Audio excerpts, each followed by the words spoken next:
I gave people all the stuff they really needed.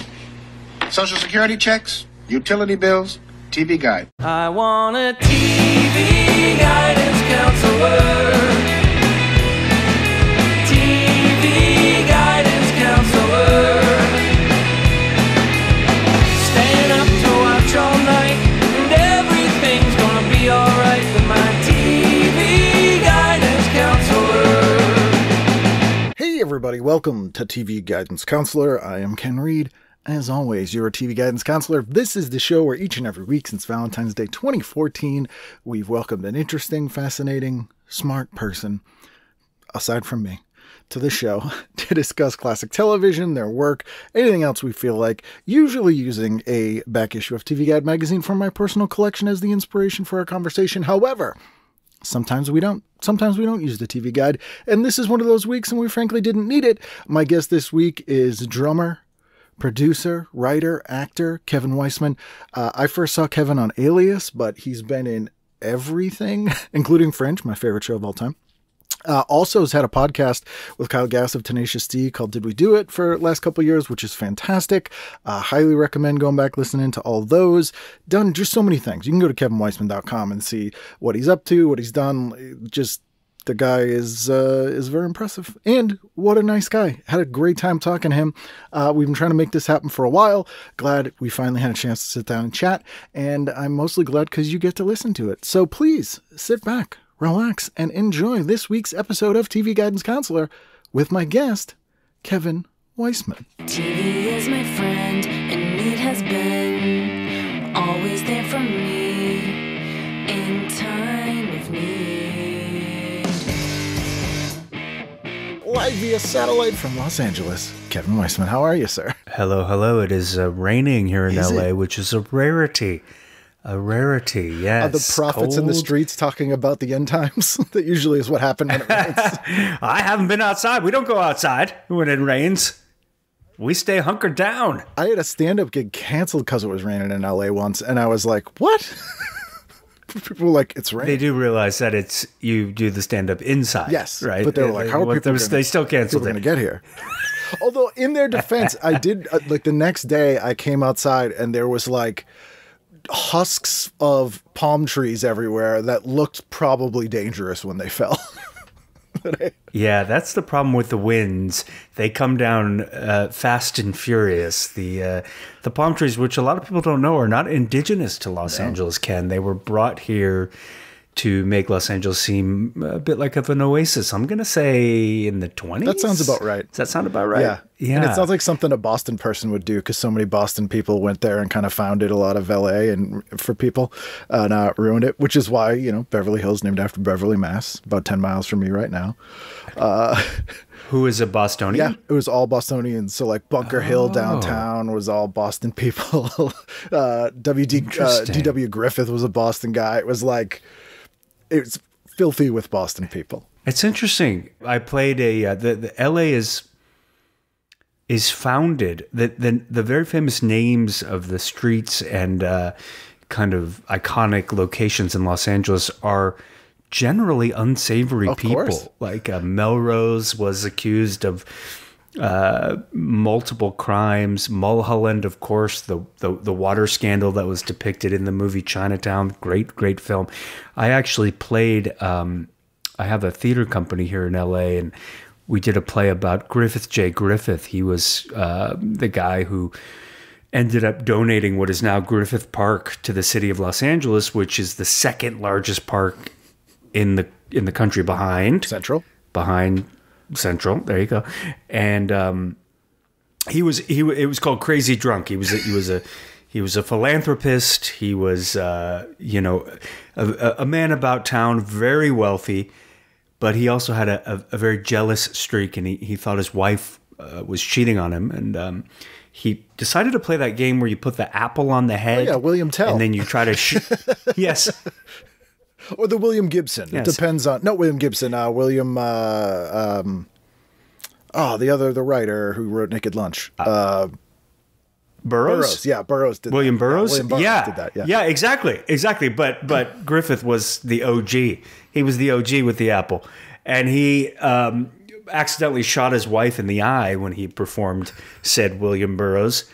And she lived to tell about it, but it became the first trial of the century, Clarence Darrow. And it was, so I played Griffith. He ended up going to jail and he was let out on good behavior. And as a reparation to the city of Los Angeles, he donated what is now Griffith Park. So there you go. And there's a statue of him over on the east side, if anybody's in LA, of the park. And you can kind of see him there, standing there in all his glory. But, just so you know, he shot his wife in the eye. Yeah, well, I mean, when if you're ever driving starting life with the same first and last name, you're already setting them up to be a crazy person. Well, my name is Kevin. My original name is Kevin G. Kevin. Kevin. I changed it to Weisman. I thought that sounded better. But you, speaking of L.A. and knowing all this L.A. history, you grew up in L.A., didn't you? Grew up in California? I did, yeah. Mom still lives about 20 minutes away in the same house I grew up in, which is insane. And went to high school out in the San Fernando Valley. Found that I was much more successful with the attention of high school girls if I took the drama class as opposed to trying out for any sports. I like sports. Yeah.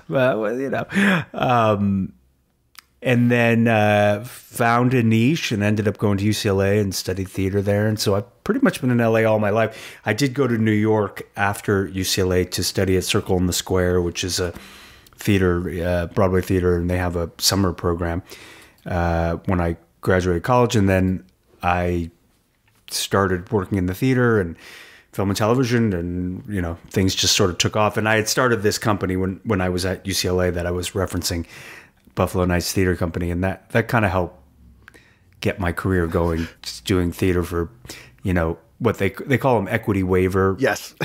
Contract houses. You're familiar with it. Yes. It has to be under 99 seats. So often there would be more people in the play than in the audience. That depending on how large the cast was. That breaks the Spinal Tap rule, though.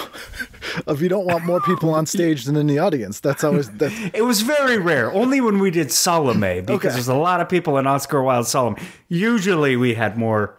Is that a stand-up thing too? Yeah, it's mostly a stand-up. Like I remember, because stand-ups will do are mostly pathetic people who are desperate for stage time, and they will do a show for no one. And I remember I used to have this weekly late night show, and there was like 4 of us. And if there was less than that, I would ask the people in the audience, like, do you want a show? Because it's awkward if you're like the only people and you feel like you have to be there.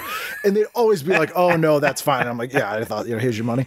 But one time there was these 2 guys on a date, and they were the only people in the audience. And, I was like, we're happy to do the show if you guys want to see it, but I know it's weird. I'm happy to give you your money back or whatever. And one of the guys was like, oh yeah, that's fine. We'll leave. And the other guy's like, no, I want to see a show. And they started arguing. And so I was like, oh, I'll give you guys a couple minutes and then I'll come back. And so I'll do a tight 3. Oh, you mean I'll give you some minutes to talk about it and then I'll come back. So, I thought you meant of your stand-up. That's see like if you a like sample. It. Yeah, here's a little sample. It's like it's like having umi chicken at the mall. Right. Yeah, I was like, you guys, I'll give you a couple minutes. You can figure out if you want to stay. And I'm in the hallway. I'm like, please don't want to show, because now it's like don't fight. You're at your friend's house and their parents are right. And then they wanted a show, and we had to do a show for like these 2 pissed off guys on a date. It was awful. But if you could convert the guy who didn't want to stay and all of a sudden he loved your set, how good would that have felt? And maybe you did. Did they you? Enjoyed it. Did you they kill were that laughing. night? They might have been. And actually, I was doing a show one night, and Jennifer Garner came to the show when she was living in Cambridge. Hey. Speaking of working on. Wow. This was pre-Alias? It was or was she already this was when she was doing Inventional Lying here, that Ricky Gervais movie that she was in. Sure. So it was, she came down. Nice. She came to see you. It was just Ken me Reed. specifically. Yeah. No. It was. She still talks about it to this day. I imagine she won't shut up She's about like, it. there's this Ken Reed in Cambridge when I was doing Inventional. He killed it. He told this one joke. He asked me, do you want to see a show? And I really didn't want to be there. That's how you open up every show.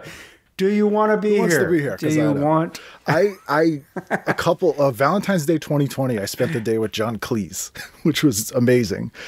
And, nice. Legend. I asked him what the biggest audience he played for and what the smallest audience he played for was. And the biggest was the Acropolis. Like literally the Greek Acropolis. In Greece, yes, I was going to say. You know, that from history. And the oldest. That was the oldest venue. Yes. And then he said him and Graham Chapman, when they were in college, they were like a two-man kind of sketch group, and they did Edinburgh Comedy Festival, and they did a show for two people, and it was god-awful. Oh my God. I've heard horror stories of Edinburgh. I had a friend who just came back. Not that it's an incredible fringe festival where you can literally go and perform and, you know, put your piece up, but whether it's comedy or a play or, you know, some sort of interactive artistic, you know, expression piece, but it's very difficult to get an audience because there's so many shows. It's brutal. She was out there with like a sandwich board, and she was a one-woman show. It's like you can never do a one-woman show. You need everyone in the cast to at least invite 6 people. You're gonna be okay. It's a bringer. You know what I mean? It's a bringer for a one-woman show. Yeah, that's you brutal. need it. Exactly. Oh, there were, but on the flip side, this company, we started to gain some traction. It was back in the 90s where people actually would go to theater more often than they do now. There weren't, you know, they didn't have Netflix or streamers to distract them, so they would actually get out of the house more, I think.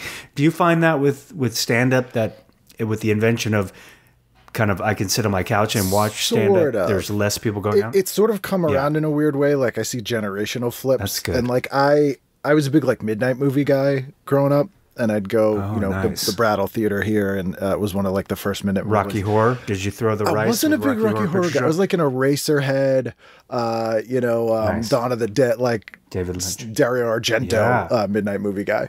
But after a while, I saw no one was going to those anymore because they'd watch it on DVD at home or whatever. But then after about 5 years in like the early teens, 20 teens, I started seeing younger people all filling up midnight showings again because I think they missed out on like a shared crowd experience. Stuff. So I think it just continues to go around and around. It's like the previous generation wants, whatever the people before them got rid of. I did that at UCLA. There's a theater in LA called the New Art, and I went to the Rocky Horror Picture Show a couple times. I'll be honest, I didn't love it, but I just loved like throwing the rice and saying all the things. I mean, it's a good movie. But it was fun. But it was the experiential kind of group viewing. And then there's the new Beverly here in town, which Quinten Tarantino owns. And he also just renovated the Vista as well, which is awesome. Legendary old theater. I love that guy. And I think he bought the Cinerama Dome. Yes. Which is featured in Once Upon a Time. Yeah, in Hollywood. So that guy is like literally single-handedly saving in-person cinema. But the New Beverly is awesome. I've been going there for years. In fact, my buddy Kyle Gass, who I do the podcast with, it's called Did You Do It with Kyle Gass and Kevin Weisman. You can find it on wherever you get your podcast. There was a midnight screening of a showing of the Tenacious D Pick a Destiny, and I was like, come on, we gotta go. The fans will love it. And so we couldn't wrangle Jack to go, but Kyle went, and it was a lot of fun. Kyle's in a great horror movie that Adrian Lyne directed. He's in Jacob's Ladder. Oh yes, of course. With Tim Robbins, because Tim Robbins and Kyle and Jack all met in the Actors Gang, which was the theater company just before the company that I started with some friends called Buffalo Nights, which I mentioned. And it was the same kind of aesthetic, like just, new plays, underground plays, in-your-face theater, just stuff that you weren't seeing on television.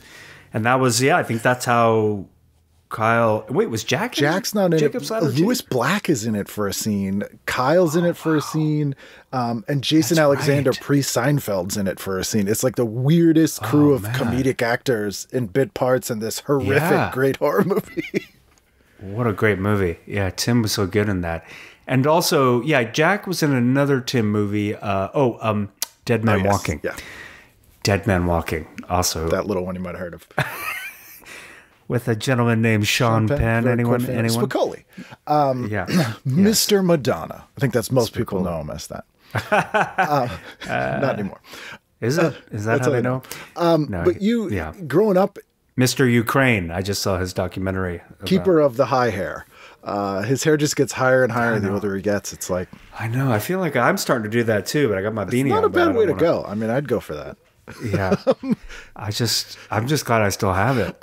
If you have it, flaunt it. You know what I mean? Sean and I. But when you're growing up in the Los Angeles area, I think everyone I know who grew up in LA falls into one of two camps, and it's an extreme of either doesn't care about Hollywood or anything or movies or whatever, and is like, who cares? It's boring. That's what everyone does for work, or wants to do it. It seemed like one of those two things. Well, I grew up in the San Fernando Valley, like I mentioned, and it was like growing up in the suburbs, I think, potentially in other cities as well, like a Chicago, or I hesitate to say like New York or something, where you're not in Manhattan. My father was an attorney, and he did go into the city every day, but I rarely went into the city. I was ensconced in my world. Once in a while, we would take the bus, which took forever to get to the beach. We would go to Zuma Beach, and then we would get yelled at like, locals only, bro. I don't know how they knew we were just tell from the valley, but they could just tell by our haircuts or something. But, you know, and we would do that. But I, you know, we watched 80s. I mean, I'm trying to think like what references, but like my sister and I would just devour 80s television, 70s and 80s television, because I was born at the very, very end of 1970s. So, you know, we're talking 8 is Enough, Three's Company, you know, the classics, the most Santa Monica Charles show. in Charge. What's Three's that? Company, the most Santa Monica show. Yes. Come and knock on my door. No, and I here's the thing. I loved you know, the character of Jack Tripper, played by the legendary Mr. John Ritter. Yes, who I'm now friendly with his son Jason. But I remember, to cut forward a little bit, that the very first year of Alias, you get to go to these things called the upfronts, where they, you know, it's kind of like a thing in New York where they flaunt the casts. You go out on a stage and wave, and then you meet all the advertisers back when, you know, they were paying top dollar for advertisers. Yes. Before the streamers ruined everything, and also helped people get jobs. So it's a, you know, it's a double-edged sword. It's not the worst thing, but we're working it out. SAG strike. We'll talk about that later, but which is over. So, but I remember I locked eyes with John Ritter, and I was like, oh my God, because he was doing a show called Eight Simple for Dating My Rules to Teenage Date. Daughter. Yeah. And he looked at me, and he put his arms out, and he was like, oh my God. And he came over, and he was walking. I'm like, is he walking towards me? And I kind of looked behind. Is he going towards someone else? And he came over and gave me a big hug. He was like, you're so fun. You're so funny. You're so talented. You're so good. And I was like, I'm such a big fan. I was like, no, dude, I am a huge fan of yours. Oh my, I grew up. What? He's like, no, it's not about me. It's your.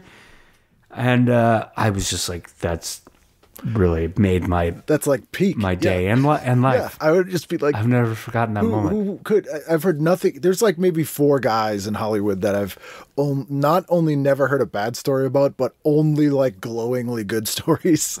And he's one of them. Yeah, John so Candy's sad that another he's one. Not. I never met him, but of course loved those movies, the 80s movies, Uncle Buck, and yeah. Did you have people on here that knew Candy? Oh yeah, a ton. Yeah. So I had Dave Thomas on from SCTV. I love Dave Thomas. Dave had just an amazing story about him, because he said Dave became the head writer of SCTV when they moved to NBC to do these 90s. Yeah, and he's done more than SCTV, by the way. For Dave sure. Thomas. Yes, for sure. Yeah. But I love SCTV. And Harold Ramis kind of didn't like John Candy. He thought he was like not that funny and didn't write, because he wasn't like a writer, you know? And Dave was like, what he didn't understand was John was an amazing writer. He just didn't like to write stuff down. So I hired a bunch of assistants for him, and I said, look, John's going to make an excuse to leave the office as soon as you get in. Just go wherever he wants to go and write down everything he says. And then at the end of the day, you'll have a bunch of sketches. And he's like, and that's exactly what we did. And they were great. It was like, he just had to know how to work with them.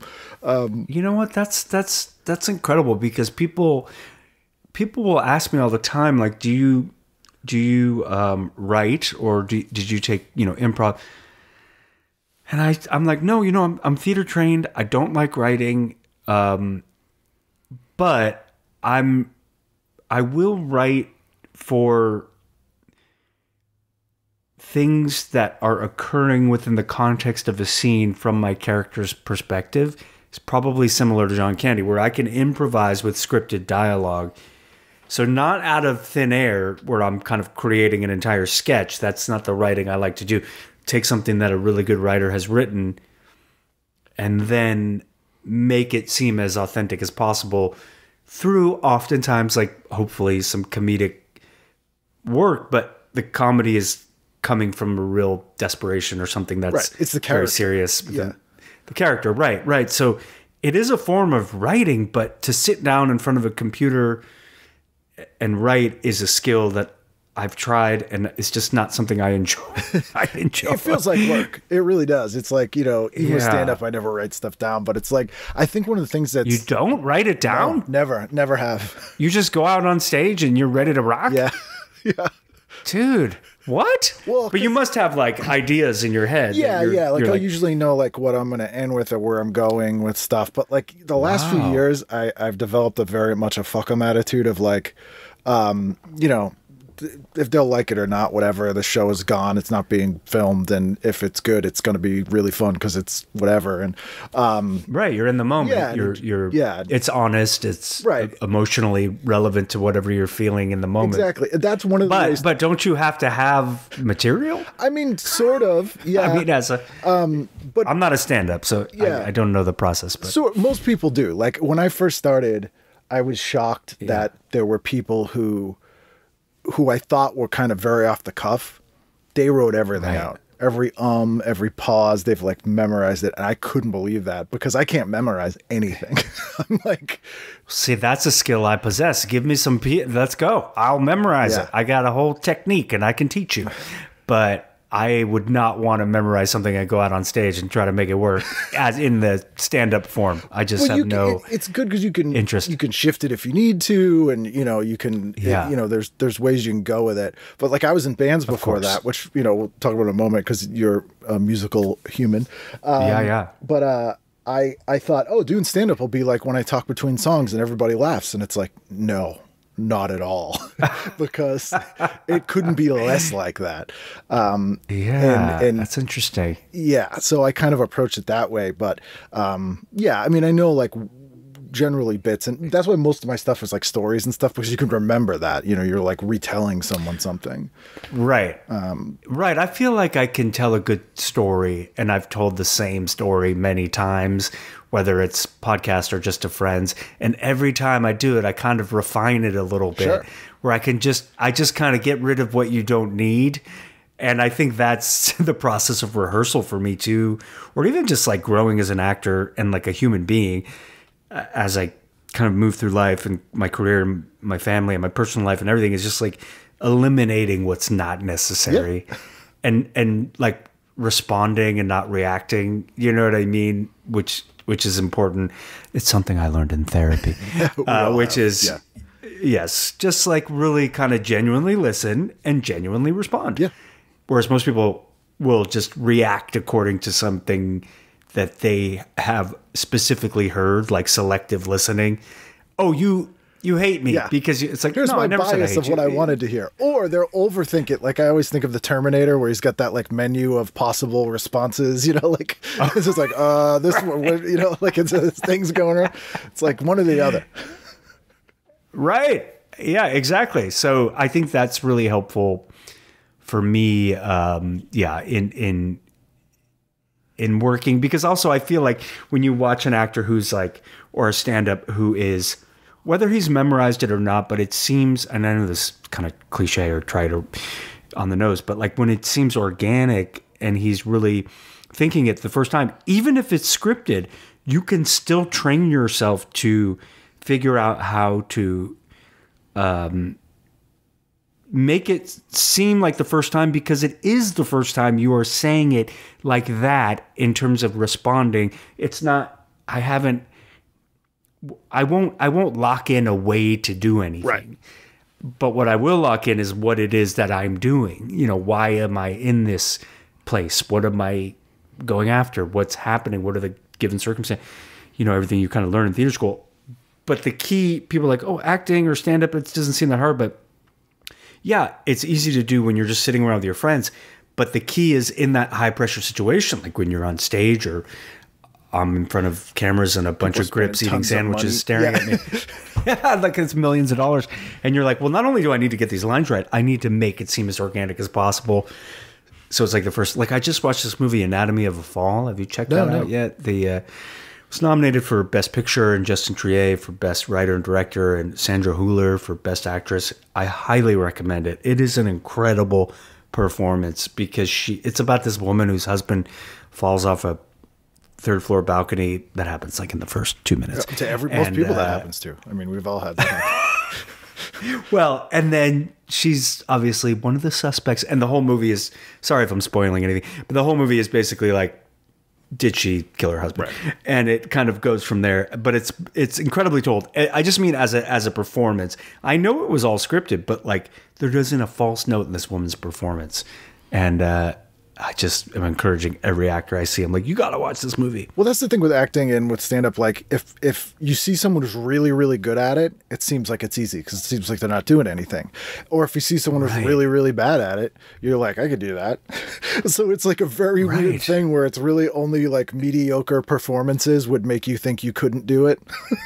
Like, that's so interesting, man. Yeah, you're right. Because the stand-ups that I like are so relaxed, like a Nate Bargatze or something. You're like, it feels like he's just talking to me. Yeah, exactly. Yeah. And you're like, oh, that you could do that. But so it's one or the other. And People think, oh, I could be an actor. It's like, no, you don't understand. To make it seem like you're not doing anything is actually kind of hard. Yeah. Oh, yeah. You want to perform. The camera's on. The lights are on. That's like, time to perform. But it's actually like time not to perform. Yeah, you got to be as relaxed as possible. It's very straight. Like, were you doing music before you started doing acting, or did that come later?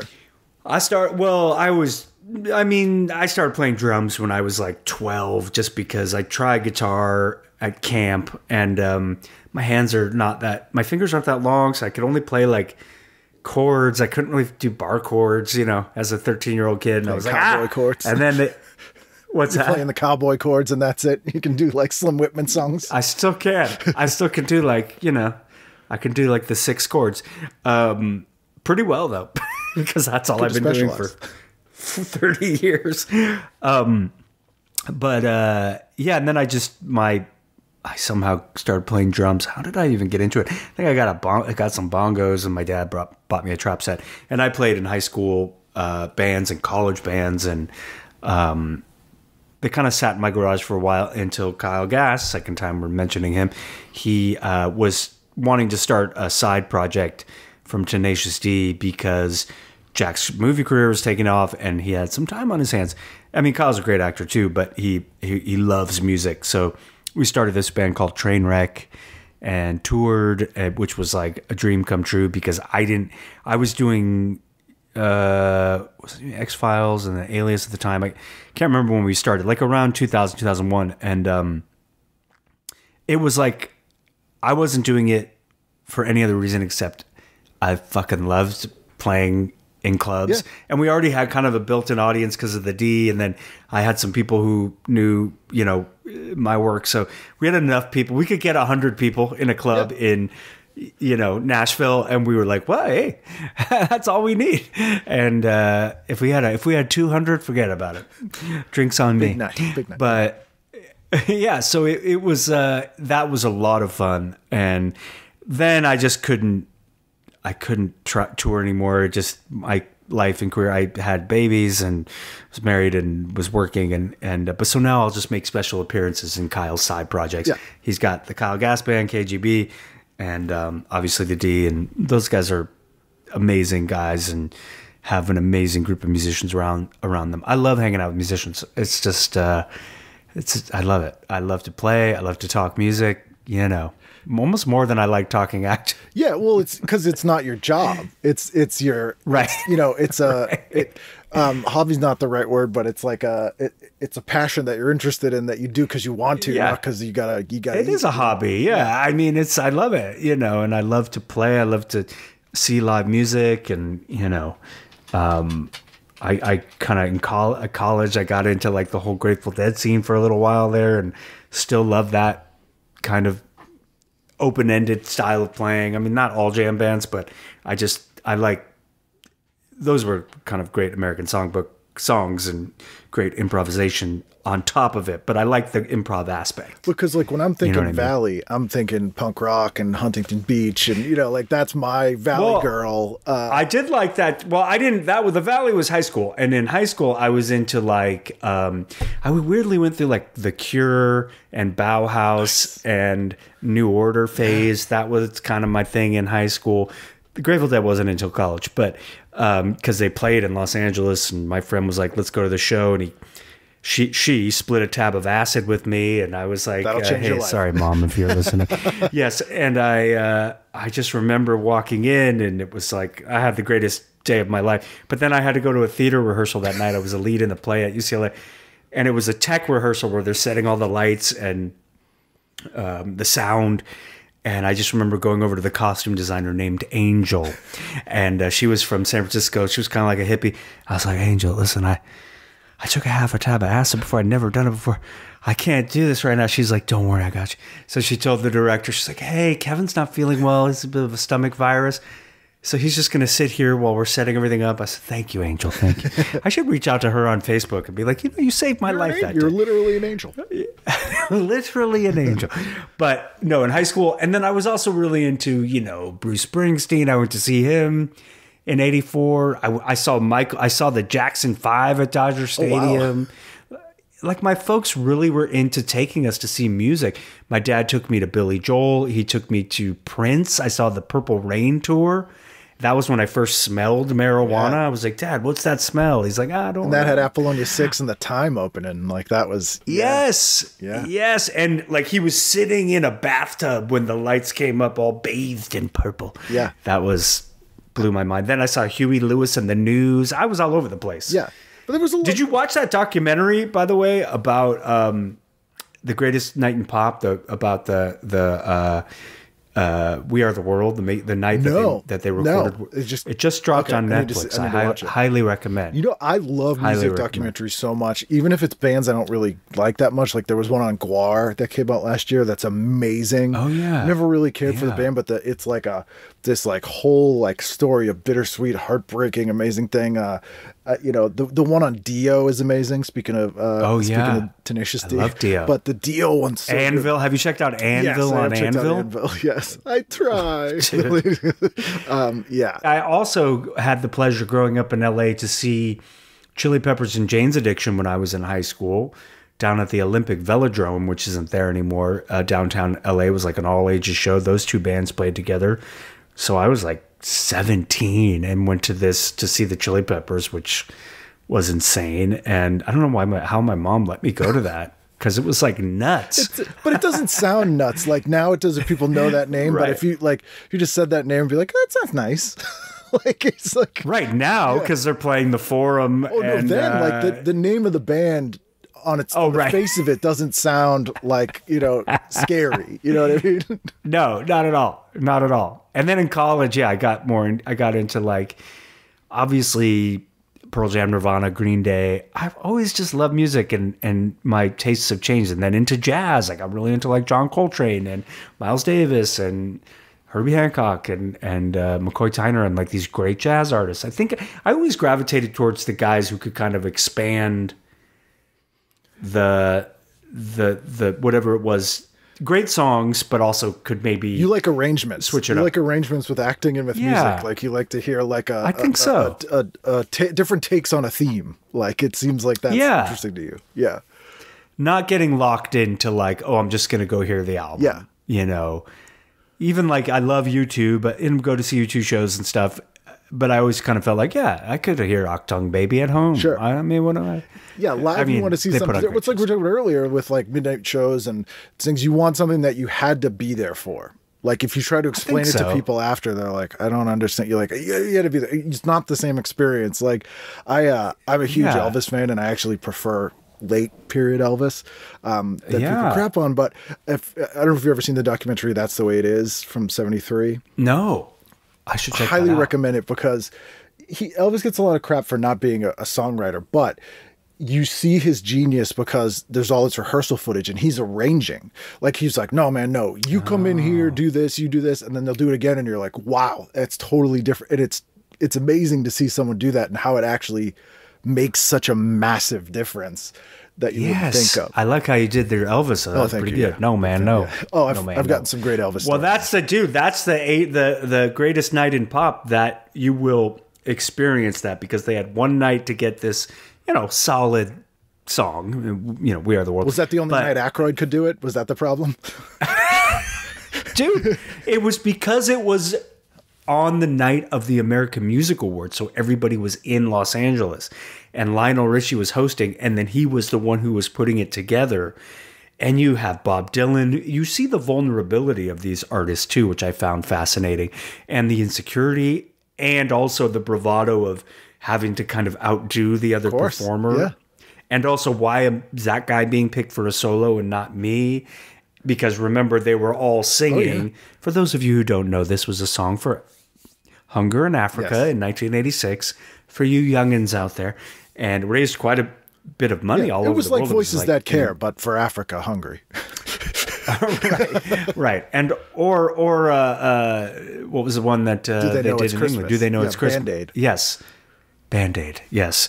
Which I think is like a better actual song. Oh, yeah. But this documentary is fantastic. And Stevie Wonder, who I love too, because he can kind of do anything. Oh, yeah. I like artists who can kind of just like, you're unpredictable. I think that's where we're headed. In the Dio doc, Philip Seymour Hoffman. Yes. Great actor. They'll always surprise you, but then you'll be surprised and then go, I'm not, okay. Like, yeah, I figured he could do that. In the Dio documentary. Right, which maybe is why I love John Ritter, if you think about it. Well, he's a guy that, and I talk about this in the show a lot, like, you were a movie actor or you're a TV actor, and you didn't go back and forth. It was like, back then, once you switched, it was either because you were on the way up or the way down. It was like older people, but there was a bunch of people who were great, and they kept trying to push them into movies, and it never worked, and it never clicked, and I don't know why. And Ritter's one of them. He did some great movies, and he never became as that same kind of character, physical comedian. Or all kinds of different roles. Like he was, he's in Sling Blade. He's amazing.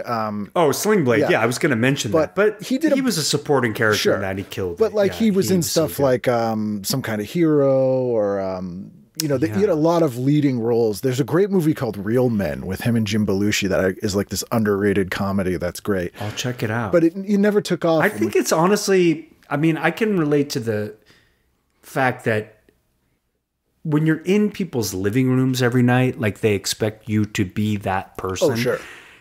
As opposed to being a movie actor, even now today, where you're kind of maybe every year or 2 years, you're coming out with a new project. So, whatever I was doing for a period of time, people would always think I was that person. Like during Alias, they would say, "Hey, are you really interested in computers and can you solve them?" Like, no, I play. I mean, I like to play video games, but I couldn't tell you how they work. No, and like when I did this show, Hello Ladies, the Stephen Merchant show, we were talking about your friend the UK writer, and totally different aesthetic. And I probably wouldn't have been cast in this role today. Was a guy in a wheelchair who was kind of a ladies' man, and much to Stephen Merchant's chagrin, kind of a cult classic. That show, it didn't quite hit the mass audience because I think of the UK style of humor. It's very dark. It's pretty dark. But had a great time. And there were a few people who hadn't maybe seen other things I'd done and were like, "Oh, you can, one woman at a movie theater, she came up to, she's like, "Oh, you can walk?" And I was like, "Yeah, I'm not actually in a wheelchair, Well, yes. And I kind of almost regret doing it a little bit because I think now we've all realized that, we should find give an people actor who opportunities. Yeah, I think so. And, but I didn't have anything to do with the casting. They asked me. So, but that said, I also think we can all kind of loosen that restraint a little bit to a certain extent. Yeah. Yeah. I mean, I think that thing is too, like, if if it's not part of the writing, like the jokes and stuff don't come from that, like you could cast someone who was, you know, a real show user at a part that wasn't written that way, or, you know, like that, I think that so. kind of stuff is, yeah. I mean, Tom Cruise, his character after the war in, Born on the 4th of July, yeah. Yeah, like he was in a wheelchair because he played a character who went to war. Yeah. So, like, I don't begrudge Tom Cruise for right. Yeah, there's like a line with it too, because you're like, you know, I think so. You don't always have to be playing yourself. Like, of I'm course, like, you know, yes. if someone's playing a veteran in a movie, I don't need them to have been to Iraq. Like, you know, like there's lines with it, but I get the intent. You know? Yes, Laurence Olivier playing Othello, not okay. No, you know what never I mean? was okay. Never was okay, of course. So I think like anything, it's a case by case basis. We got off track. Oh, yeah. Cut all this out. Oh, yeah. But there's actors like that I would have thought would have been movie stars. Like some I'm shocked by. Like Bruce, the fact that Bruce Willis was the guy who went from TV to a massive movie star is shocking. Woody Harrelson is shocking. They're great in movies, but you would not have gone, I'm looking at the Cheers cast. Who's the one person in this cast that's going to be a movie star? It's Woody Harrelson. Woody. You know, you would have. Well, I think with wasn't with Bruce. I just showed my 15-year-old Die Hard for the first time, and she absolutely loved it and seen every sequel since. And I was like, "How were the rest?" She's like, "Not as good, but you know, unrelated scripts." I was like, were a lot of the same characters, and just the actor who played the cop. What's his name? Yeah, Reginald Van Johnson. Yes, he I think is in the second one. He makes an appearance, but I think after that, you know, Bonnie Badilla. I'm not sure she was in all of them. I honestly don't remember the sequels, but it was great watching the original again. And I did some research on that particular, and he wasn't even the first choice. Like he was way down the list, as is often the case. You know, I know that I've gotten roles that I was not the first choice for, and I'm fine with it because it's better sometimes though. Like actually, do you know who the first person who was in that role in Die Hard was? Oh, I don't know who. Frank Sinatra. Oh, that's right. Holy moly, that would have been crazy. Yeah, that would have been crazy. Well, it was written in the. I mean, he's a good actor, but no, and then they wanted Schwarzenegger and Stallone, but it is perfect with him. So it works out better in a lot of ways for that kind of stuff. But it's funny when I'm like, you know, Shelley Long, when she left Cheers, and she's amazingly funny and so talented, people were so like hated her. They were like, you think, I mean, I'm from Boston, so this was probably worse here, where they were like, how dare you? How dare you? You think you're a movie star? You're leaving Cheers. But, you know, none of those people were able to do it. Easy, Marky Mark. Easy. Like, the fact that he's a movie star is insane. Yeah, no, I know. I don't get it. But, I mean, he was good in Boogie Nights. Yeah. But the same with like I think with somebody, what we were saying, like Bruce Willis, like he's just approachable, and there's something about someone who is vulnerable, and you're almost a little doubtful yourself if this is the role. So you're not for you. So you want to prove yourself. So it's you're coming at it with a more of a work ethic, I think, as opposed to like, because you never can rest on your laurels in anything, sports, music, theater, whatever it is, especially stand up. It's like if you're a band, man, and you're going to go, like I'm going to go see Dead and Company at the Sphere, right? Because I told you I like to go to that. And I saw you too. I'm going to see Fish. I just like to go to the Sphere because it's insane.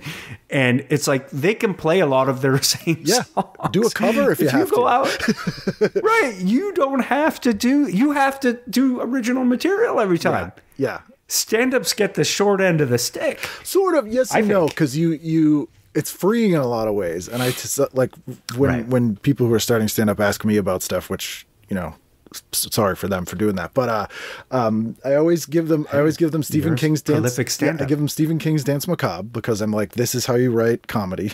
And like, what are you talking about? I'm like, same exact exact formula, different punchline. And it's easier to understand with the way he puts horror in this book.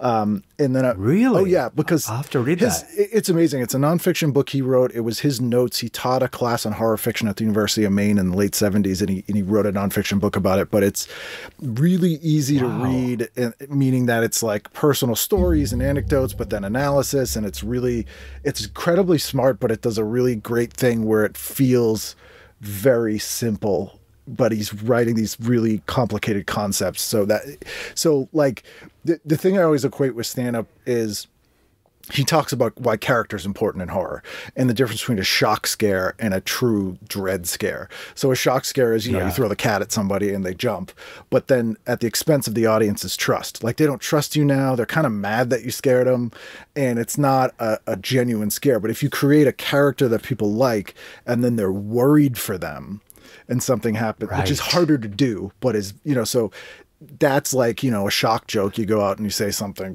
like some outrageous thing and people laugh, but they're kind of mad about, like, it's not the same as they understand who you are. So, and the other thing is he talks about the clown at midnight, which is the concept of context in horror. So he's like, look, and I know people are scared of clowns, but he's like, you see a clown at the circus, it's funny. A clown on your front lawn at midnight is scary, right? So what I always say is, so it's all context. Yeah, the inverse is true as well. Like a monster on your front lawn is scary, but if there's a monster at the circus, doing circus things, it's funny. So it's like, what if your ex-wife is on your lawn at midnight? Is that depends on if she's a clown or a monster. The jury is still out on that.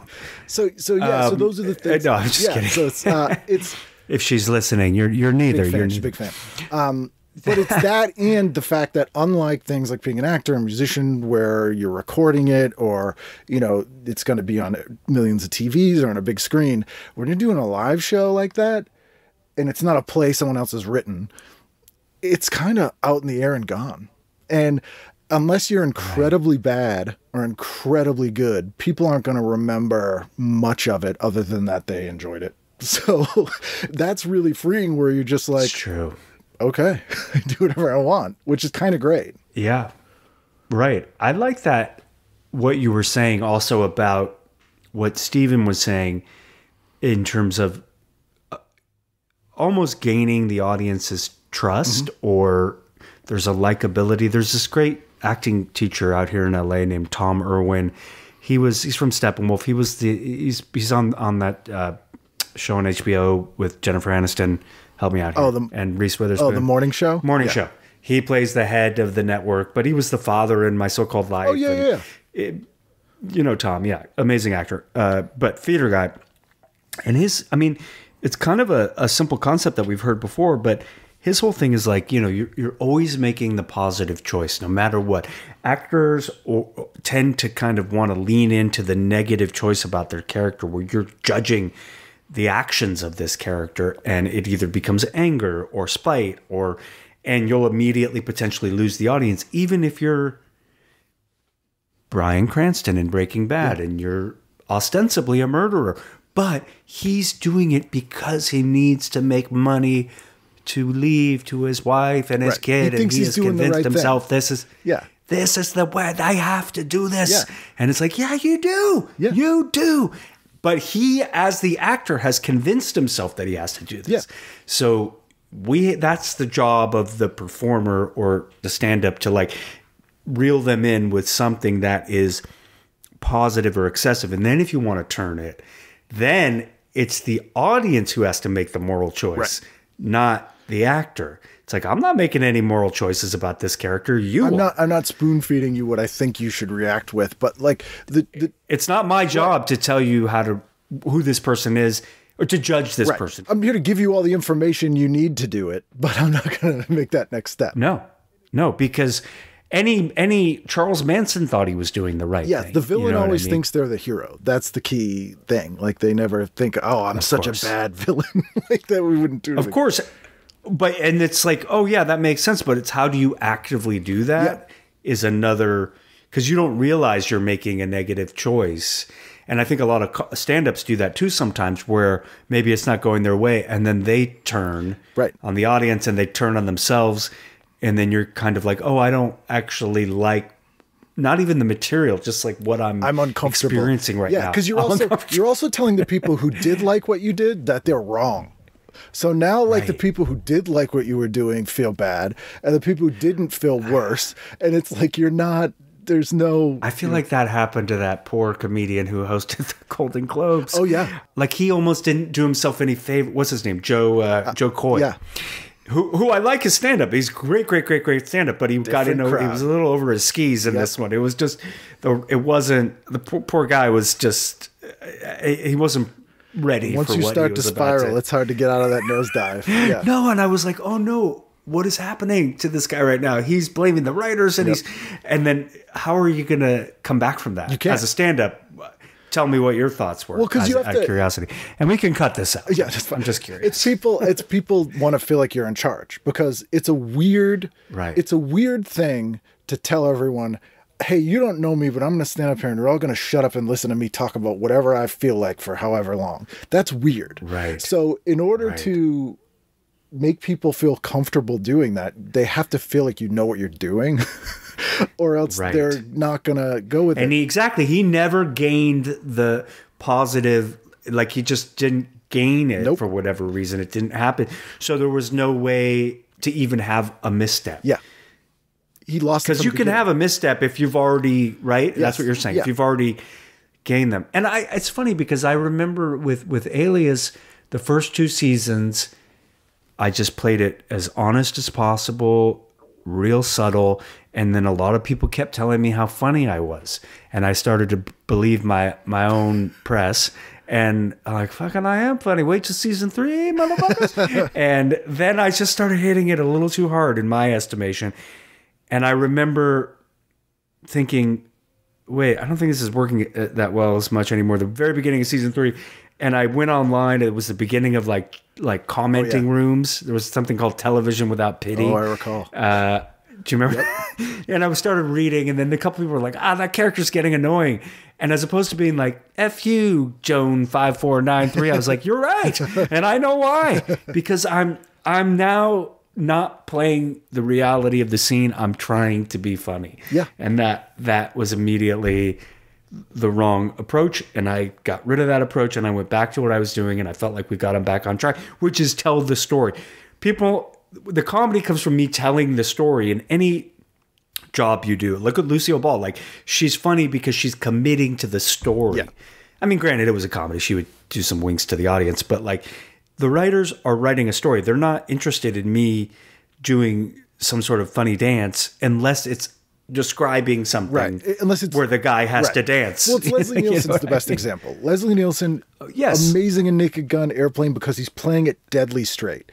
The problem with Leslie Nielsen is later people said, you're really funny. So if you look at all his 90s movies, he's like making fart noises and yucking it up. And it's like, that's not funny. Right. You know what I mean? It's not funny. Dude, now. That's a great example. And you look at the Zucker, there was a book, I think, that just came about out. Airplane. Those guys wrote a book about Airplane.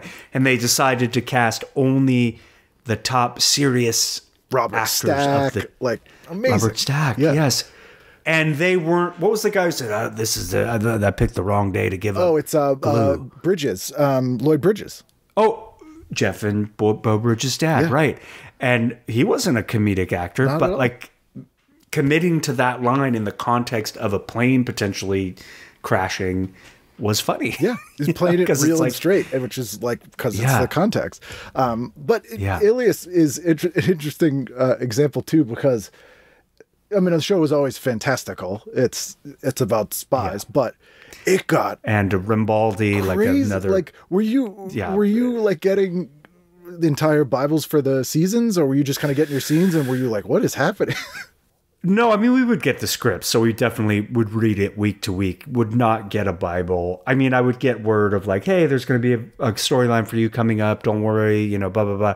Because they were trying to service a lot of characters, which happens a lot. I mean, I was just in a show, the Disney Marvel show, Marvel's Runaways, and there was like 12 series regulars. I mean, look at all the kids and the parents, so many series regulars, and people started complaining like, oh, I don't have a story. I'm like, what? They're trying to service so many people. Yeah. I mean, it's virtually impossible. 12 shows, just I mean, like, well, you're gonna get your moments and just do the get best paid the same. Don't worry about it.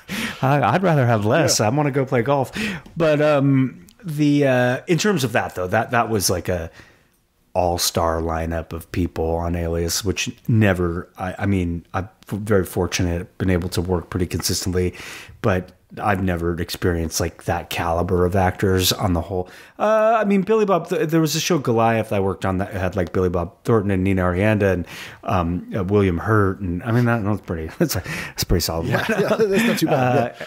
Tanya Raymond. I mean, yeah, that was awesome. But, and working with Billy Bob, by the way, the most relaxed and present and in the moment actor I've ever seen in my life. The guy is just, well, people forget he's a great writer. Like, he wrote movies, and he was on sitcoms. He was on multicam sitcoms. He made sure I didn't forget. Oh, he was like, you know, I want an Academy Award for writing. Did I mention? Dude, I know. I that's awesome. But we were talking about scripts and stuff. Yeah, I was like, yeah, I know who you are. But he told me a funny story, actually, just get off topic here. We were shooting in the Valley. And I was only in the first season, and it was like early in the show, and we're standing there, and not far from where I grew up, and he's looking across the street, and there's this nice house with a nice gate and everything, and shrubs, and we're just standing there. I'm not saying anything. He's not saying anything, and waiting to do our scene. And he says, you know, Kevin, when I grew up real poor, you know, it's like, oh, okay, yeah. He said, you know, when I was growing up, I always wondered, look at a house like that across the street there. I would look at those houses. I always wonder what's inside. I wonder what's inside of those houses. And I said, well, Billy, now you know. he said, you're goddamn right, I do. I was like, okay, here we go. But that's a whole story within our character arc here we've gotten from him. But in terms of Alias, no, we didn't get... And it was very confusing at times. We did have to, in terms of the whole Rimbaldi and the overall arc of the show. And you have to remember, at that time, there were no shows that were doing serialization like that. Yeah, it was not. Yeah. And as a result, I think our ratings kind of suffered. I mean, they weren't like astronomical. They were always solid. And we had like by the way, it was like a 9.7, which if you got number that one now show on TV, would be hands down, Super Bowl in the world. Yeah.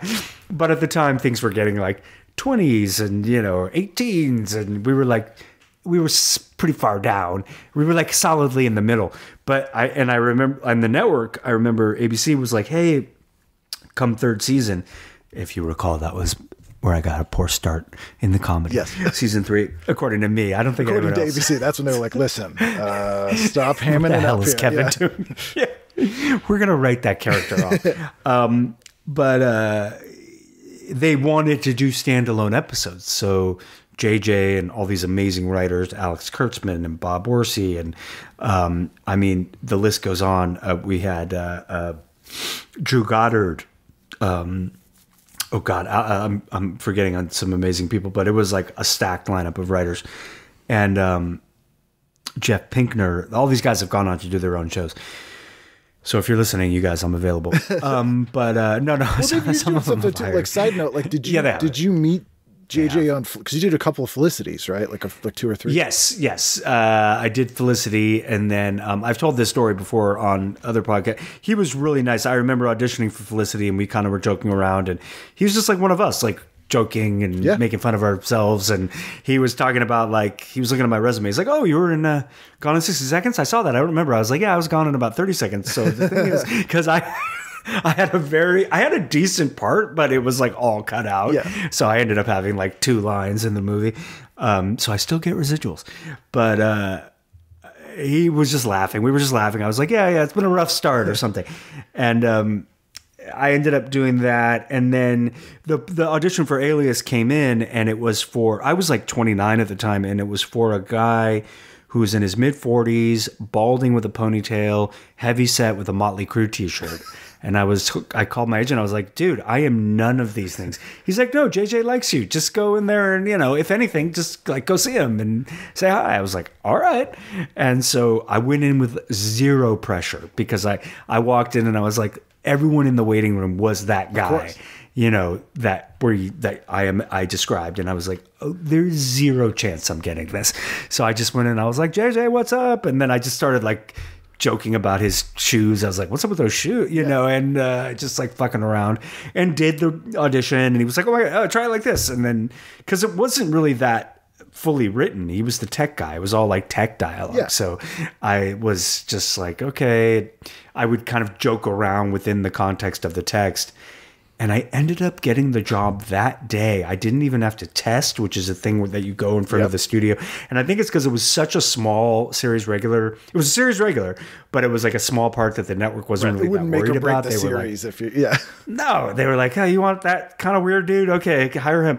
And I mean, it ended up becoming more of a fuller part over the years, but they were concerned about who was going to play Sidney Bristow, obviously, and Vaughn, and play the father and the bad guy, so I kind of snuck in under the wire into like a killer show, and because you had done a ton of guest spots like for 6-7 years before that. You were on a ton of shows before that, and you did I was working a lot. Troy Miller did a made-for-TV movie, I think. That was one of my first jobs.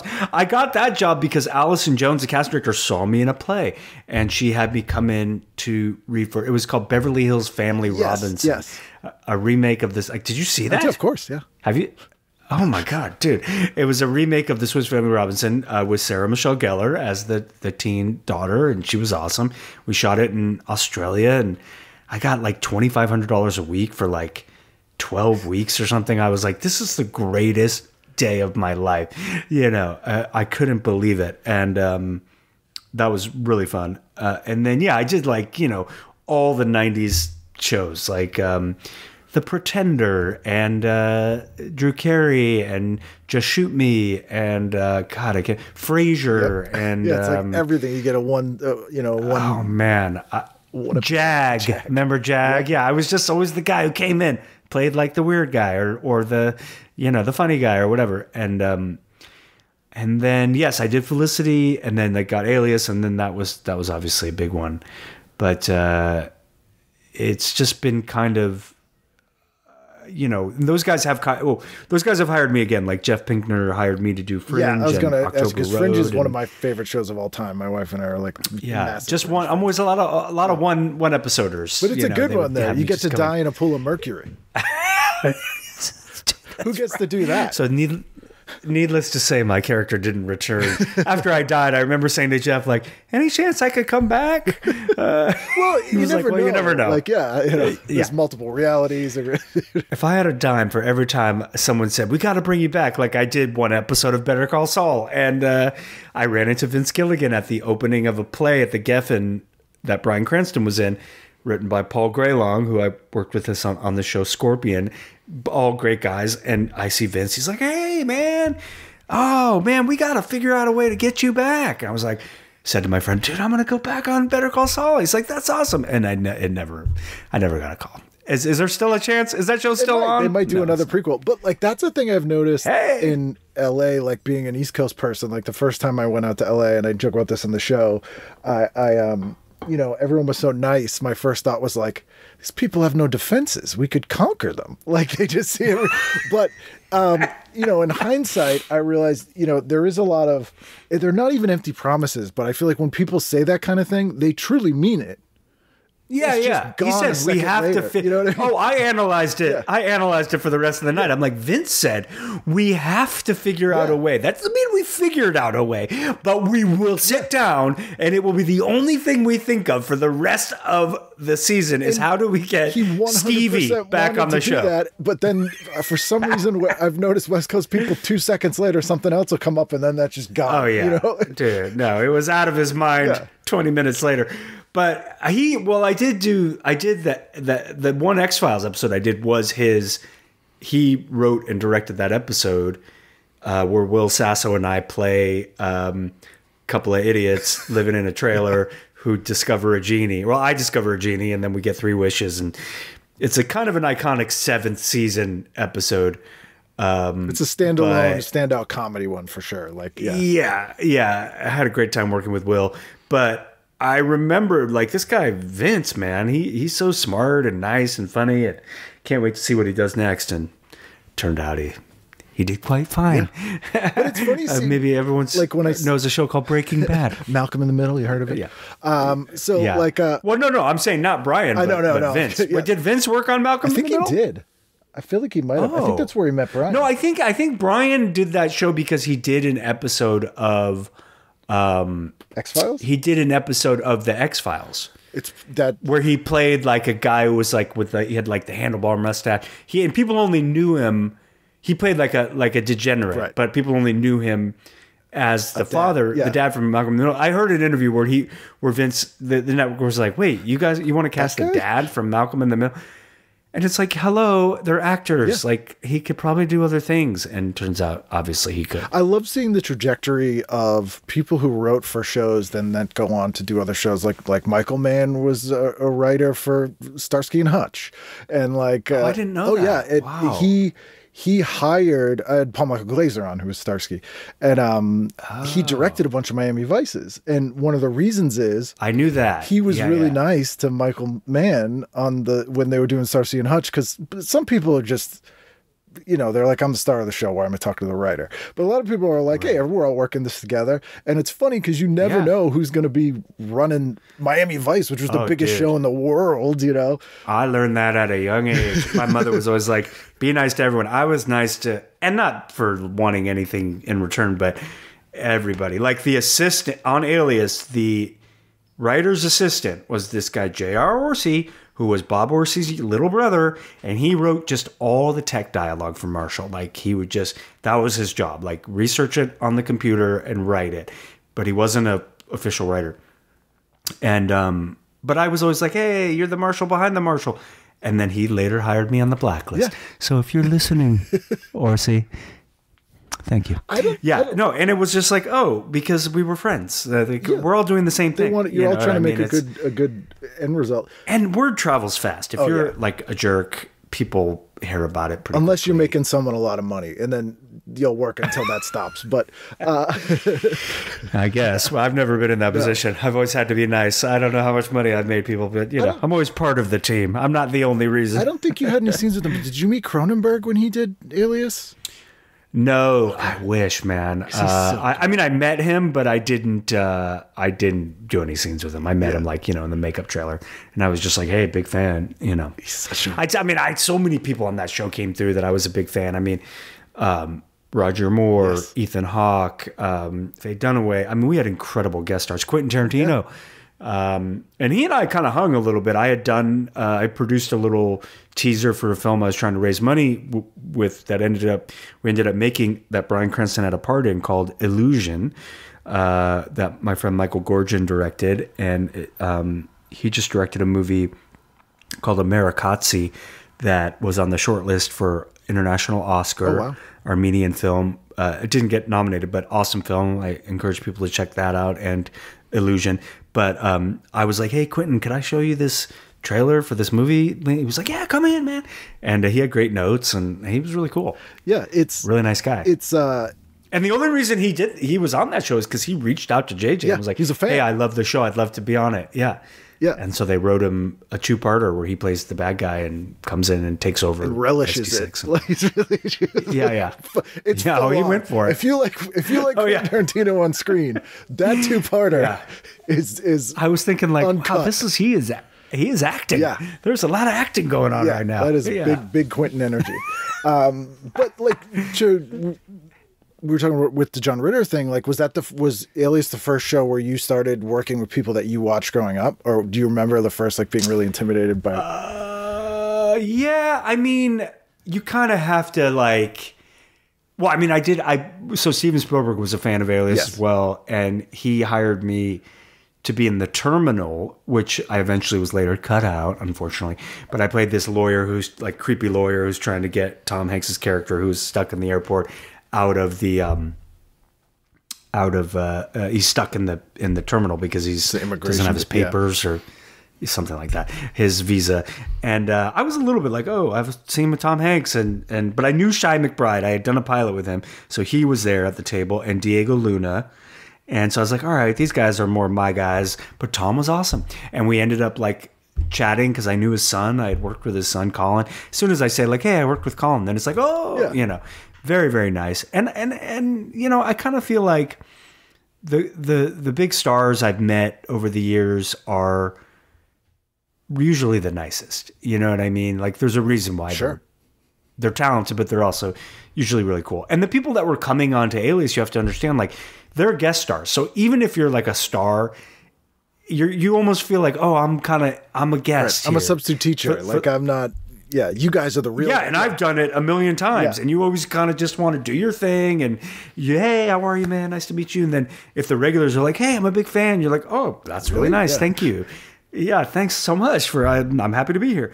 And like I remember that happened with Eric McCormick. I went to do an episode of the hell was that show he was on the TNT where he's like a Perception. Oh yes, yeah. I did an episode of Perception. I played a lawyer, and I was like, Eric, I'm a huge fan, man. Will and Grace. He's like, I love your work. I was like, what? You know who I am? You know what I mean? It's always a shock to me. Yeah. He's like, you've seen things, anyway. So like, it's a very small community. But I'm trying to think on Alias in particular, Roger Moore, I was so psyched to meet. I'm not sure he had seen the show. He was like, oh, hello. What do you do here? I was like, hello, I'm on the show. Yeah. Anyway, you'll see me out there. But Roger Moore, Ethan Hawke, I ended up having some great conversations with. Christian Slater, really cool. Who I ended up later doing The Forgotten, which was a show that he starred in. And he was really cool. God, it was a while ago, but we had great, Cronenberg and Kelly McDonald. So she came and did an episode, and there were so many amazing people. Like I couldn't believe the people that Amy Irving. Oh, yeah. Did you watch the show? Would you watch it as it aired, or? Oh yeah, and I hadn't really watched it since it aired, but recently my daughter has been watching it, and she loves it, and so I'll pop in and watch episodes with her when she's watching it, and it's just like. This looks like a film. Yeah. You know what I mean? Like JJ and those guys just shot it with like long lenses and really cool. And it just great music. And Michael Giacchino, the great film composer, he was the composer. And I'm just looking. Oh, we had Rutger Hauer. Yes. I'm just looking through Jonathan Banks. Oh, yeah. Speaking of Breaking Bad. Wise guy. Oh my God, Randall Park. He was a Korean soldier. Okay. Wow. Look at that. I didn't even know he was on it. I'm just looking online. Jaimin Hansu. I might not be saying his name right. From that Spielberg movie and many others. Jaimin Hansu. Amistad? Jaimin Hansu. I think I'm saying it wrong. Wow. But I've said it wrong like 6 times now. I apologize. Oh, Olivia Dabo. Yes, who's a friend. Obviously. Yeah, so I've had her on the show. Bradley Cooper. Sterling K. Brown was on it? I didn't even know that. Agent Rance. Holy moly. Sarah Shahi. Stana Katic. Oh, look at all these people. I don't even remember that they were on it. Vivica A. Fox. She played Hayden Chase. Justin Theroux we had. Melissa George, Amy Acker, Lena Olin, Ricky Gervais, yes. Michael McKean. Anyway, Jason Segel was on it, Danny Trejo. There was a very famous, very funny story. Ricky Gervais came on, and he had just been nominated for Extras? Golden Globe for Extras, yes. And he was kind of blurry. He had been to the Golden Globes or something the night before, or the Emmys. And he was just so excited to be there. He's like, "Hey, you guys, it's so fun. You guys, a show." And he was like so nice. And then once we would all be kind of joking around because he's a very affable guy, funny. While we're on set, they're waiting for the camera to be set up. And then, as soon as the cameras are rolling, he's playing kind of a more serious part. And then Victor Garber, who's like the most lovely human being on the planet, and friendly, he would have to immediately go into like serious mode. And we all I'm a hired killer. Like joke. Yeah, joke. Serious. And then Ricky couldn't stop laughing. He thought it was so funny that we would like be joking and smiling and then serious. And as soon as we would get serious, he would just be like, I can't, look at you guys. And then finally the director's like, Ricky, we got to get this. Like, we got could you please? Crew. It's a long shoot. Yeah. Jesus Christ. But Victor, when I was in theater school in New York, I did not have a lot of money, and you could go and see plays for free if you ushered. I don't know how much they do that anymore, but especially in the off-Broadway houses. So I saw Ron Rifkin in John Robin Bates' play, and so I had to tell him, like, oh, you know, Ron, I saw you in New York. And I had seen Victor Garber in Lend Me a Tenor on Broadway, and of course I knew who he was from Titanic. So I was a little intimidated by those guys the first day that we filmed the pilot. Right. But at the same time, I was like, hey, it's game time, Kobe. Let's go. Yeah. I got to do my thing, and they're doing their thing. We're just actors. You know, let's go. Is there anything that you, either a pilot you did that didn't go that you really thought was great, or like something that you made that maybe not enough people saw that you would want more people to see that it's like particularly proud of? I mean, I really am proud of that first season of Goliath. I don't know how many people have seen that one, the Billy Bob, show on Amazon. But there were a bunch of pilots, man. I did a lot of pilots that didn't go, and they would always say, like, "Oh my God, this is going to be like Friends." 12 seasons. I was like, "Oh, was Friends canceled after 2 episodes?" Because that's what just happened. I mean, I did so many pilots. I did one called with Shia McBride called Odd Man Out, where we were like these cops in Chicago. I did one called Blind Men with Wallace Shawn. Oh, wow. And we were blind salesmen. Oh, like Venetian blinds. Yeah. Which was pretty funny. It was like a classic sitcom. I did one with Dietrich Bader. Dietrich Bader, yeah. Called the heck was that one called? Oh man, we got canceled before we even finished making the pilot. That one, they just like pulled the plug. It's hard, man. It's hard to get a show on the air. It's like to get the pilot's hard, and then to make the pilot is hard, and then for the show to get picked up is hard. You know, in the kind of pilot era days. Yeah, they don't even do them now, but yeah, the fact that they do, but they kind of pick stuff up. Sure. Right away, or they buy like 7 do this episodes, or and they'll give it a chance. Right. Yeah, I mean, my first like series regular was Paulie, the Paulie Shore show. You did something else with him 7 episodes later, right? Weren't you in? Oh yeah, I was in. He did a movie about his life, like kind of like a Paulie Shore's Dead. Yeah. Everyone was playing themselves, so we were like at the premiere of Paulie. So I was playing myself, and like it doesn't go over as well as he wanted it to is kind of the joke in the movie, but we're like watching ourselves. It was pretty funny, but everybody was in that movie, man. He called in all his favors. But yeah, that was actually really fun. I mean, we shot it before a studio audience, and I love the studio audience because it's kind of like theater. Right. And I didn't actually do that many sitcoms, with the exception, like live, with the exception of like, Frasier, Drew Carey, and Paulie, and then a couple of those pilots. Just Shoot Me. And the thing is that I ended up being always kind of like the interesting, quirky character in our shows became my thing. Like 1 hour dramedies or dramas. Yeah, you kind of started. Where they wanted someone a little bit. Yeah, that could kind of like, Oh, you know what was really fun that I actually thought was a great show that only lasted 1 season that I had a really nice recurring on. It was called Awake with. It was back in 2012. Jason Isaacs. Oh, yes. Yeah. He was the lead of the show, and Steve Harris was in it, Dylan Minnette, B.D. Wong, and Wilder Valderrama. I played this guy, a cop, who is suspiciously... The whole thing takes place in Jason's life. He's got 2... He never sleeps, right? He's got 2 lives. Yeah. One where his wife has died, and one where she hasn't died. And he's kind of living 2 simultaneous lives at the same time, and I play these 2 different characters, a cop, so it was really fun to play just like a straightforward cop, and then this other kind of mysterious character called Mr. Blonde, and it was just great working with Jason. He was amazing and such a cool guy, and I really wish that show got more traction. It was an amazing group of writers on that show, really big time writers. Howard Gordon, great writer, 24, Homeland. He kind of ran the show, and great directors. Miguel Sapochnik, who did all the Game of Thrones, a lot of the Game of Thrones, not all of them.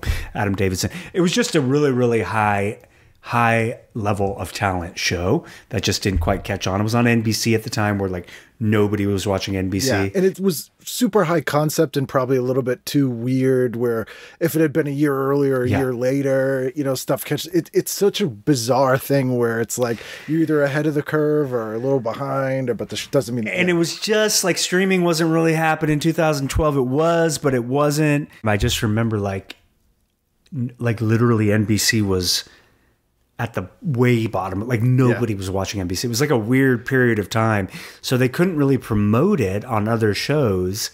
And it was a real shame because that was, and I still to this day will have people that reach out on social media or people that are like, hey, I saw the show Awake on Netflix and that was a really good show. And I just think it's really well crafted. So yeah, that would be the Weisman deep cut. The deep cut that went away. Yeah, I mean it's a curse and a blessing with the fact that, you know, 10 or 20 years before that show would have just been lost, and maybe unless people tape traded or something, you'd see it. But like people can discover these shows that were around for one season and love it, but it's like we can't. Sorry, you know, it's too long ago to keep doing it. But no, you know, I mean, I get messages from around the world about like, hey, I wasn't even a regular on the show's recurring. Like, you know, why isn't Scorpion coming back? I'm like, I'm zero. Yeah. I don't even talk to the people that made it, really. I mean, it's like summer camp. You move on to the next thing. I mean, they're all amazing, nice people, but it's like a job and you move I'm on. not involved in that decision. Well, it's because with the streaming, everything is happening all at once. So I think the timestamp of things, especially where the quality, you know, the movies and TV are kind of on the same tier now, stuff doesn't feel... everything kind of feels sort of contemporary. So people are totally confused about if a thing is current or was from 10 years ago or is still on or... Oh, yeah. It's like... I just rewatched Mad Men because I'm like, I haven't seen it since it was out. And then I'm like looking up the actors and everything. I'm like, oh, yeah, you're like in your late 30s now when you were like in your early or mid 20s or whatever it was. Yeah. I know, dude. It's crazy. I mean, that was like... Mad Men was on like when we were just finishing up Alias, I think. So it was a long time ago. That was almost 20 years ago when it started. Yeah. So it's like, you know, I just saw John Hamm on Fargo. He's amazing. But yeah, he's an older guy now. You know, I mean, or middle 20 years later. Like we're all... The period piece setting time waits for no one. It's true. But in some ways it's eternal because those shows will be streaming for as long as humanity has computers. I know it is interesting though, because I kind of feel like as a performer, it's like, well, I got to keep doing it. I got to, you know, it's like you're almost like, it's like an insecurity that I think probably musicians, stand-ups, actors, all of us have, which is like, hey, we're only as good as our last thing. It's a gig. And it's hustle, like, you know, to keep getting gigs, it's tough. It's always a hustle, yes. But the thing is like, well, can't I just take pride in the things that I have done? Can we just leave it at that? Do I have to continue to prove to myself that I am worthy, Ken? You're worthy. You know, you're more than worthy. Take a moment. Thank you. Enjoy what you've done. Thank you. Thank you. But it's more to myself. Yeah. I think it's just human nature, you know, where we, like, I'm not that concerned about, you know, validation. I think when I started, I was, because, you know, I came from a big family, a lot of sisters, and it's like I only got validation when I was like doing a funny character or something, you know, like, oh, people like me. But it's less about, it's more just like wanting to keep, well, because I love it. And I feel like as I get older, I'm learning more things about myself, and it's a great opportunity to explore that in the arts. So you want to continue to do it for that, but also just like, yeah, it's that dreaded question. People ask you like, hey, what are you working on right now? And you're like, well, do I have to tell you like right now, or do you want to see like the last 30 years, or does it really matter? Yeah, it's, well, you know, or someone will be like, hey, I know you, man. I know you. And I'm like, okay, well, where do you live? And yeah, like, you know, you go to high school. I'm like, when did you go to high school? Like 2002. I'm like, we did not go to high school together, but thank you.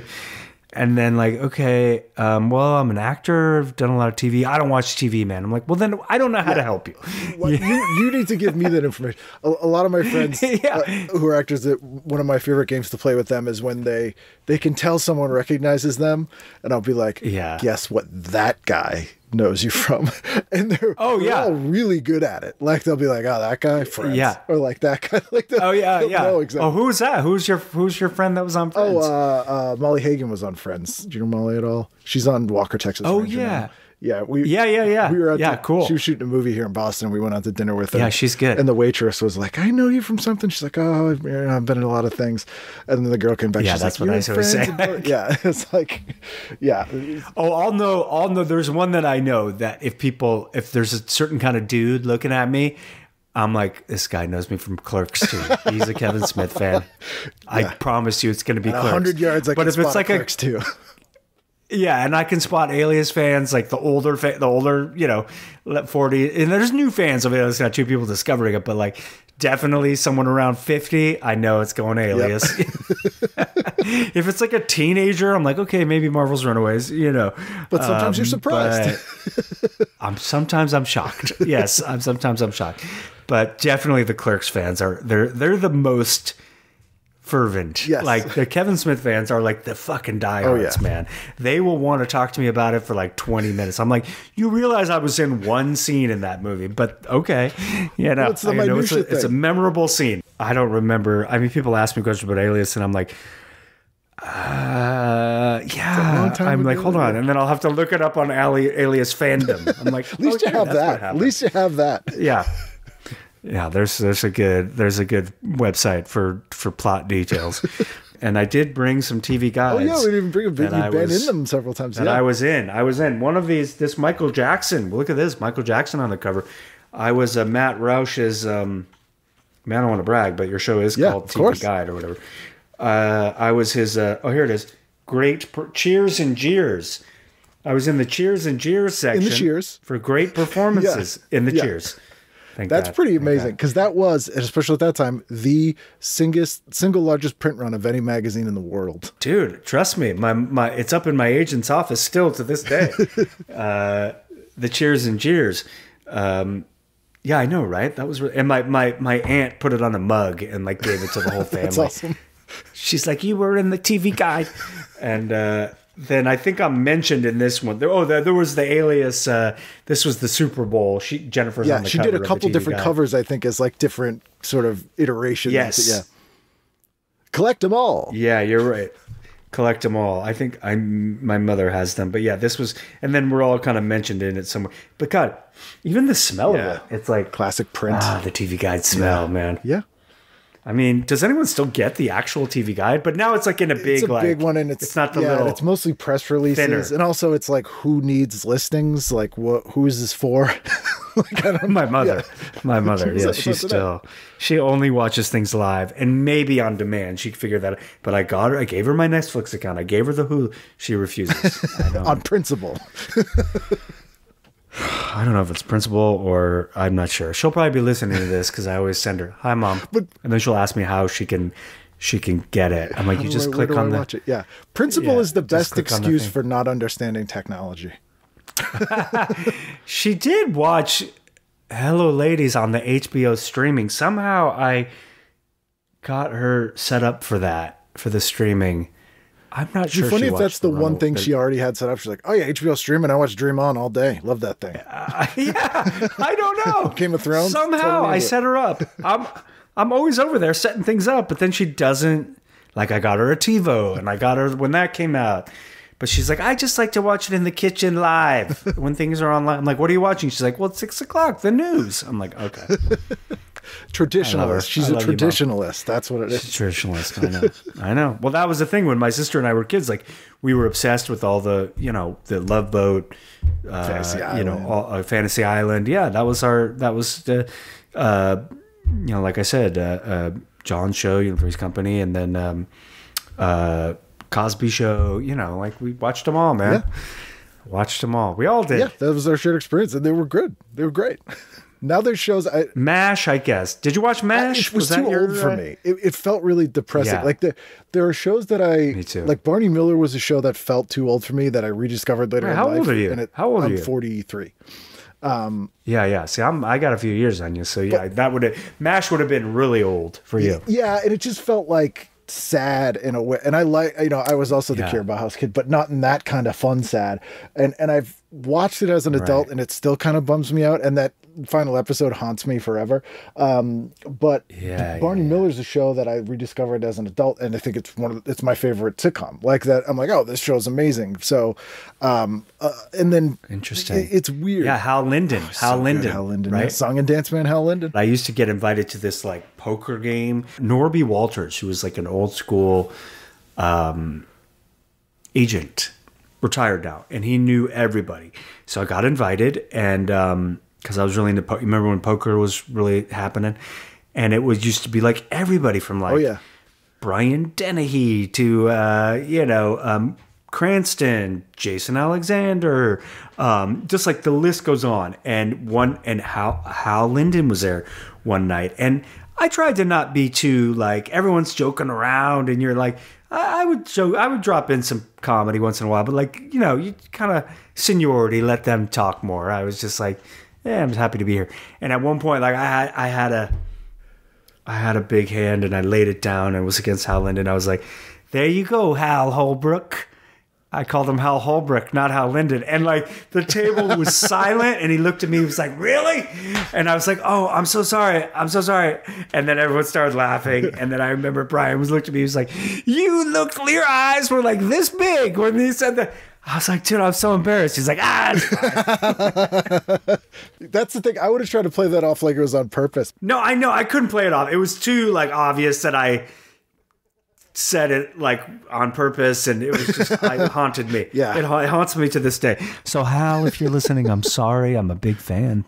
Barney Miller. Put that. I don't know. I don't know if he's still listening. To rest now. I mean, if he's still playing poker, obviously. Yeah, but yeah. And also, who else used to play who passed away? That's amazing. Charles Durning. He used to play in that game. Charles Durning. So nice. Oh, so yeah. friendly Charles Durning. And sweet. Yeah. And he would say to this, he was, a legend at that point, in his 80s or whatever. And he's like, I still, when I'm not home and I call my wife, I say, hey, any offers come in? It never ends. For actors. It never fucking ends. Well, dude, it's been nice talking to you. Sorry it's been taking so long to get it. The time was finally right.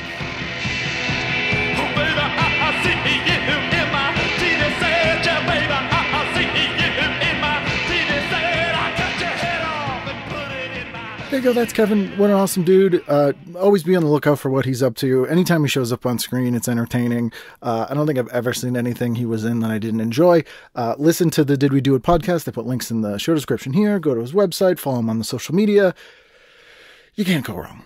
Also follow me on the social media at Kenneth W. Reed, R-E-I-D, or at TV Guidance. Or you can email me at tvguidancecounselor@gmail.com or ken@icanread.com. You can request who you'd like to see on the show, who you'd like to hear. I mean, you could, would you like videos? I can, but anyway, who you'd like to hear on the show, or, you can become a patron. As little as $1 a month, you can listen to the show and support the show. On $5 a month, you get access to the PDF archives of all the issues I've scanned. And if you have a specific issue that's not up there and I can find it and I have the time, I will scan it for you. If you ask, I will try to find the time to do that for you. Let me know what you would like, or just let me know how you're doing. Like to hear that too. Hope you're doing well. Anyway, hope you continue to do well, and you'll be here next week for a brand new edition of TV Guidance Counselor. I like how you did their Elvis, so that was pretty good. No, man, no.